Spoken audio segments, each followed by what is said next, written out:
I'm now joined by the Vice President of Emergency Response and New Initiatives at Direct Relief. Andrew Maccalla, welcome to Gamers Without Borders. Thank you so much for joining me in your busy schedule. First of all, how are you? Thank you so much for having me. I'm well. I've been busy. I haven't I haven't slept much in a year and a half. I haven't had time for a haircut, but I love being able to be in a position to do what we get to do at Direct Relief. Yeah, you must have had a crazy busy year, but also, I mean, you're in California right now, aren't you? So how have things been since you've opened up, from June 15th? Just a couple of days ago, yeah. Well, it doesn't feel all that much different, I have to say, but we feel lucky that we're seemingly coming out of the woods, but I think long way to go. And I think, as we know from this pandemic, more than ever before, we're a globally connected, world now, and it's not enough for your own state or your own community to be open up if we're not all there. So we got to keep going.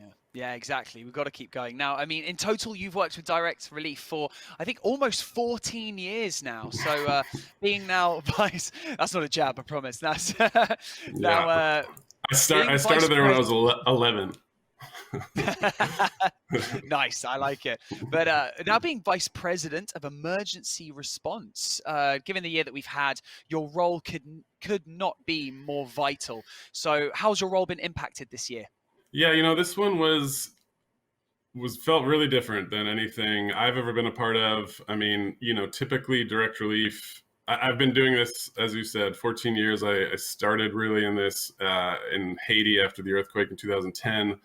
I lived down there for a while and responded to every major disaster since. And this one obviously was global. So that was the main difference.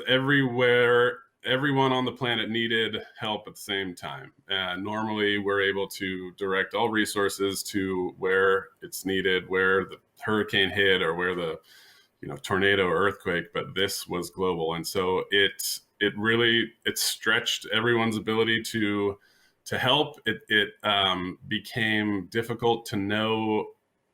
All of a sudden, when resources were so scarce, it became really difficult to know where best to put those resources.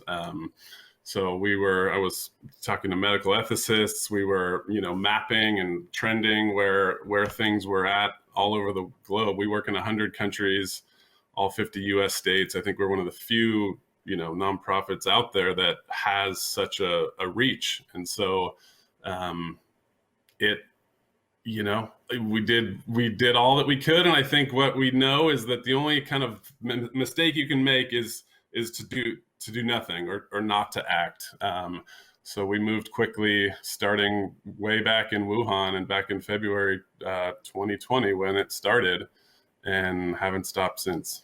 Yeah, someone else is there to pick up the slack, which is absolutely vital considering, the state that everyone's in at the moment. But, it's getting better, isn't it? But but Direct Relief's response to the COVID-19 pandemic has been, hugely impactful. You provided millions of dollars worth of medical supplies, PPE all over the globe. But for your role in particular, what were the initial steps to make an impacted, emergency response? That's a tough one. We went back again, going back to Wuhan. We knew it was bad so quickly because we'd never been asked to work in China before. I mean, we work all over, but to have China be asking for PPE, which is where it's all made basically to begin with, we were buying it in China and shipping it straight back to China once it got here, because we had actually ordered it all before the pandemic, because we keep this stuff stocked because we're in California and there's fires every year. Every year is worse than the last. And so we have masks for people in California due to the smoke. And so we had a whole stockpile of masks that we made in China and then started sending back to China. And then, from there, it just kept moving. Then it went to Europe. Direct Relief was founded by Eastern European immigrants in 1948, but we really haven't worked in Western Europe, where quality of healthcare is good, for 60 years. So then to be asked to help in Spain, in Italy, we were sending materials to to London, actually, to help with the homeless population with COVID in London. And it just kind of kept moving, and we kind of tried to keep staying ahead of it. We were buying as much as we could, but as you said, the production was down. There were nefarious brokers in the mix selling cheap quality stuff. Everyone was kind of getting ripped off. I mean, I say in my line of work, I typically get to see the best in humanity during a crisis, and I think that is largely true. It was not true for people selling PPE, because it was just, I mean, it went crazy, and you couldn't. There was so many middlemen, and what we used to buy for 4 cents, 40 cents a mask went up to $4 a mask, and so it was really, how can we do what we do best? And I think in the end, we have, as you said, we've supported now over 70 countries with COVID materials. We're the largest provider of PPE privately in the world. And we're now starting with the vaccine. I think it's gone from protection of health workers to treatment of people who are sick with COVID. And for that, we're now sending these brand new, like, medical interventions that can save you if you get COVID. And now the third step is helping with the vaccines. And we actually airplane load full of 1.5 million doses of vaccines from the US to Mexico. And so I think that's start happening. Well, so yeah, you've definitely got your hands full. It seems like when civilizations, or sorry, countries that may potentially have never asked for your help before are now asking for it. That's quite daunting initially, isn't it? But can you tell us a little bit about previously, like in 2020, Gamers Without Borders charity fund? How did that impact your efforts last year?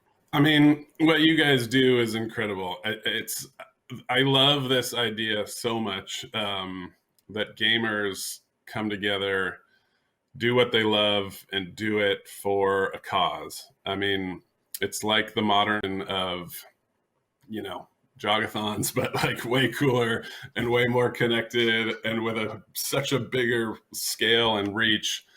And I think for us, of course, the money that you raised, over $1 million, I think, was,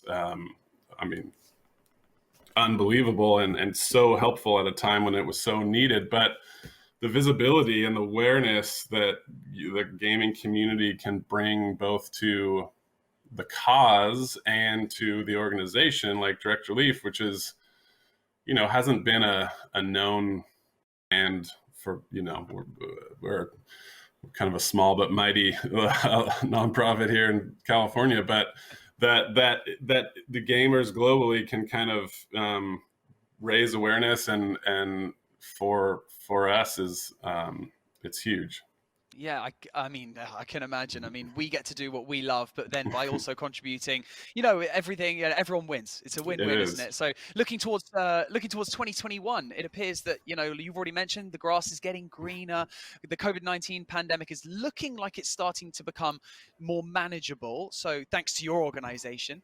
And so what are your goals for the rest of 2021? I think you've already mentioned, you're sending shipments, you're sending aircraft carriers, to Mexico. We are, yeah. What else? Well, I think that's a big one. The more we can get involved with distributing the vaccines around the world, the better. And I think it's slowly happening. We know that the vaccines were kind of the developed world has had first access to that, and that's typically the case. But as the production is ramping up and we're getting, again, I have a special place in my heart for Haiti because I lived there, and they're the only country in all of the Americas that hasn't had a single vaccine dose yet. And so we need to help get these countries who aren't getting it, not just the vaccine, but like refrigeration and needles and syringes and, education about the vaccine, because we think there's a lot of hesitancy in our country, and it's actually even more so in many others. So I think that is going to really truly what's going to get us out of this. But then also, while the world is thinking about COVID, we've just entered hurricane season. They're expecting it to be one of the worst after last year, which was actually the worst. fire season. So, it doesn't end, but we are still kind of multitasking between COVID. We are sending out hurricane preparedness modules, over 90 of them around the world, so that places that do get hit by hurricanes are more prepared. We're giving backup power to clinics that get hit by hurricanes, and if they lose power, they can't do their job. So I don't know if I don't remember your question, but we are going to stay busy. Just the goals for the rest of Yeah. 21, and I think that you've most definitely covered it. Just keep trucking on, head down, keep going. That's kind of like the ethos, isn't it? But here at Gamers Without Borders, we love to hear from people like you who are like leading the charge into making the world a safer place. And also, we, like you've already mentioned about education, we need to be educated, and especially the viewers at home. So please tell us what we can do to help. What would you recommend? I think to be honest, you're doing it. I mean, this is amazing what you're doing, and the events you hold, and the amount of people you bring together into these things to give everyone. To me, the best thing you can do for people is to feel like they're a part of something, and to feel like they are contributing, whatever size, monetary or not, just being a part of a community that has a cause that's like moving towards it. Then, you can keep doing what you love to do and feel good about it. And I think that's pretty much the goal in life. Agreed. Definitely agreed. Well, I mean, Andrew, thank you so much for joining me in this interview. We really appreciate all of your support, and, best of luck with the remainder of 2021 at Direct Relief. Thank you all so much. Really appreciate it.